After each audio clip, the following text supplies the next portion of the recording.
अच्छे लग रहे हैं। अल्हम्दुलिल्लाह, आपको अच्छा लग रहा हूँ। आप तो वाकई मुझे अच्छे लग रहे हैं। अस्सलामुअलैकुम वरहमतुल्लाहि वबरकातुहू। वालेकुम अस्सलाम व रहमतुल्लाहि व बरकातुहू। आपका नाम क्या है?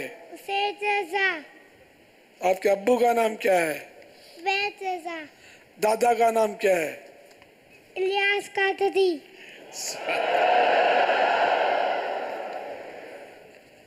आप मेरे दादा हैं। अल्हम्दुलिल्लाह।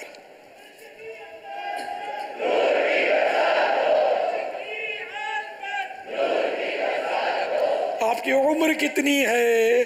तकरीबन 4 साल। अजमेरी कंप्यूटर उसैद रजा इब्ने उबैद रजा, ये तो बताइए, हजरत ख्वाजा गरीब नवाज रहमतुल्लाह ताला अलैह एक दिन में कितनी बार कुरान करीम की तिलावत फरमाते थे? तो कुरान पाक।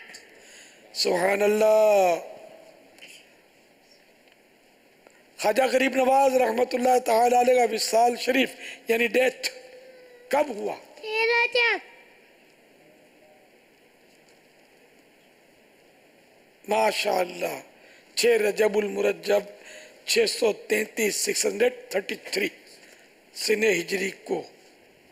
ये बताइए कि आपका यानी ख्वाजा गरीब नवाज का मज़ार मुबारक कहाँ है? अजमेर शरीफ में।